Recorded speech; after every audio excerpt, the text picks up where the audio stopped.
नमस्कार. कधी विचार केलाय की भारताकडे अवकाशात असे काही डोळे आहेत जे जमिनीच्या आत लपलेलं पाणी शोधू शकतात किंवा पिकांचं आरोग्य तपासू शकतात? इतकंच नाही तर येणाऱ्या पुराचा इशाराही देऊ शकतात. हो, आज आपण भारताच्या याच अदृश्य शक्तीबद्दल म्हणजे त्याच्या IRS कार्यक्रमाबद्दल बोलणार आहोत. आपल्या शेतकऱ्याच्या पिकाचं आरोग्य सध्या कसं आहे? शहरात पूर येणार आहे का? किंवा दुष्काळी भागात जमिनीखाली पाणी कुठे मिळेल? हे साधे प्रश्न नाहीत, नाही का? ही आपल्या देशासमोरची खूप मोठी आव्हानं आहेत. पण जरा विचार करा, काय होईल जर या सगळ्या प्रश्नांची उत्तरं आपल्याला थेट अवकाशातून मिळाली तर? आणि या सगळ्या प्रश्नांचं उत्तर आहे रिमोट सेन्सिंग. हे एक असं जबरदस्त तंत्रज्ञान आहे जे आपल्याला पृथ्वीला स्पर्शही न करता तिच्या आत दडलेलं सत्य दाखवतं. तर मग हे रिमोट सेन्सिंग नक्की आहे तरी काय? आणि ते पृथ्वीची नाडी म्हणजे तिच्यावर होणाऱ्या प्रत्येक बदलाची माहिती थेट अवकाशातून कशी काय ओळखतं? चला हेच समजून घेऊया. सोप्या भाषेत सांगायचं तर रिमोट सेन्सिंग म्हणजे दुरूनच एखाद्या गोष्टीची माहिती मिळवणं.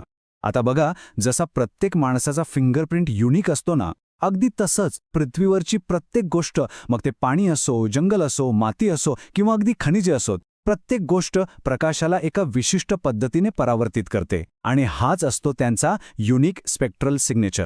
आपले उपग्रह अवकाशातून हाच सिग्नेचर वाचतात आणि आपल्याला सांगतात की खाली जमिनीवर नक्की काय चाललंय. ठीक आहे, म्हणजे बेसिक आयडिया तर आपल्या लक्षात आली. पण प्रत्यक्षात रोजच्या जीवनात हे नक्की कसं काम करतं? चला आता याचे काही महत्त्वाचे उपयोग पाहूया.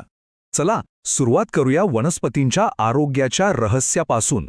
तुम्हाला माहितीये, निरोगी झाडं आपल्या डोळ्यांना न दिसणारा एक प्रकाश, नियर इन्फ्रारेड प्रकाश, मोठ्या प्रमाणात बाहेर फेकतात, म्हणजे परावर्तित करतात. NDVI नावाचा एक निर्देशांक हाच प्रकाश मोजतो.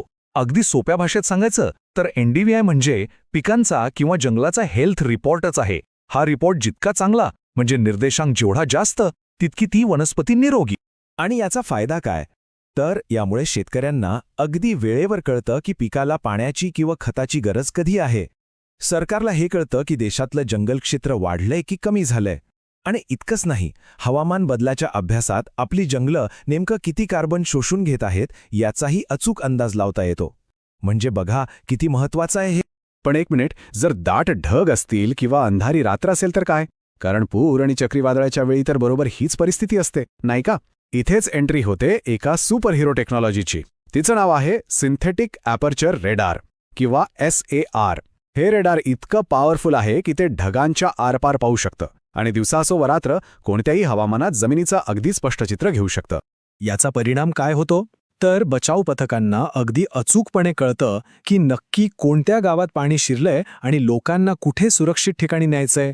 एवढंच नाही तर दुष्काळावर नजर ठेवणं असो किंवा पाण्याचा गुणवत्तेचा अंदाज लावणं असो, सगळीकडे याचा उपयोग होतो. खरं तर हे आपत्ती व्यवस्थापनासाठी एक वरदानच आहे. आणि आता ऐका एक अशी गोष्ट जी एखाद्या सायन्स फिक्शन मूव्हीसारखी वाटते. हायपरस्पेक्ट्रल सेन्सर्स नावाचे सेन्सर्स प्रकाशाचं इतक्या बारकाईने विश्लेषण करतात की ते थेट जमिनीवरची खनिजं ओळखू शकतात. म्हणजे काय, तर अवकाशातूनच हे सांगता येतं की जमिनीखाली कुठे सोनं, तांबं किंवा लोह दडलेलं आहे. हे म्हणजे अक्षरशः अवकाशातून पृथ्वीचा एक्सरे काढण्यासारखंच आहे. ही सगळी झाली टेक्नॉलॉजीची गोष्ट. खूपच भाली आहे, नाही का? पण या क्षेत्रात आपल्या भारतानं काय केलंय? चला आता आपण भारताच्या स्वतःच्या आणि जगातल्या एका सर्वोत्तम रिमोट सेन्सिंग कार्यक्रमाबद्दल बोलूया. तुम्हाला हे ऐकून आश्चर्य वाटेल, पण भारताने या क्षेत्रात खूप आधीच मोठी झेप घेतली होती.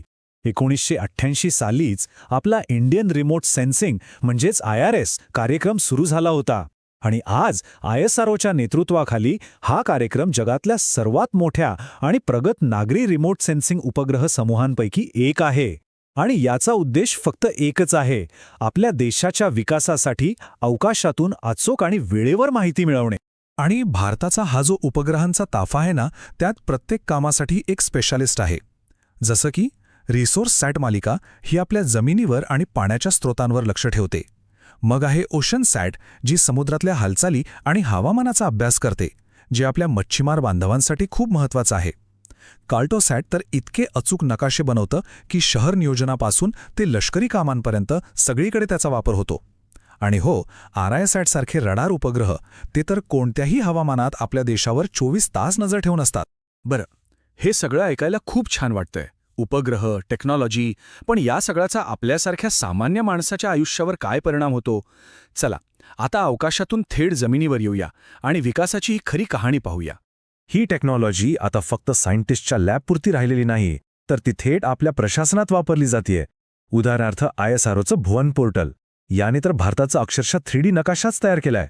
मनरेगा योजनेत भ्रष्टाचार टाळण्यासाठी बनवलेल्या प्रत्येक मालमत्तेवर अवकाशातून नजर ठेवली जातेय.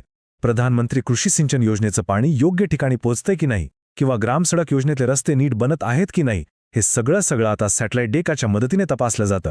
फक्त एक आकडा सांगतो, 6,24,00,000. हो, इतक्या मालमत्ता जिओ मनरेगा अंतर्गत उपग्रहांनी टॅग केले आहेत. याचा अर्थ काय, तर या योजनेत बनलेली प्रत्येक विहीर, प्रत्येक तलाव, प्रत्येक रस्ता आता नकाशावर आहे. आणि यामुळे झालं काय, तर भ्रष्टाचार कमी झाला आणि योजनांची अंमलबजावणी खूपच जास्त पारदर्शक आणि प्रभावी झाली आहे. अर्थात सगळं काही इतकं सोपं नाहीये. या तंत्रज्ञानासमोरही काही आव्हानं आहेत. पण चांगली गोष्ट ही आहे की त्यावर उपायही शोधले जात आहेत. चला, यावर एक नजर टाकूया. तर आव्हानं काय आहेत? पहिलं आव्हान होतं डेटाच्या उपलब्धतेचं आणि खर्चाचं. तो खूप महाग होता. पण उपाय म्हणून सरकारने आता बराचसा डेटा सगळ्यांसाठी मोफत खुला केला आहे. दुसरं आव्हान होतं हवामानाचं, म्हणजे ढगांमुळे अडथळे यायचे. त्यावरचा उपाय आपण मगाशीच पाहिलं, सारसारखं तंत्रज्ञान जे ढगांच्या आरपार पाहू शकतं. आणि तिसरं महत्त्वाचं आव्हान म्हणजे या डेटाचा वापर करण्यासाठी स्थानिक पातळीवर तज्ज्ञांची कमतरता. तर त्यावर उपाय म्हणून आता जिल्हा स्तरावर अधिकाऱ्यांना खास प्रशिक्षण देऊन त्यांची क्षमता वाढवली जाते. हे एक वाक्य आहे ना, ते या संपूर्ण प्रवासाचं सार सांगतं. आज रिमोट सेन्सिंग हे फक्त एक तांत्रिक साधन राहिलेलं नाहीये, तर ते भारताच्या डेटा आधारित प्रशासनाचा आणि विकासाच्या ध्येयाचा एक मुख्य आधारस्तंभ बनला आहे.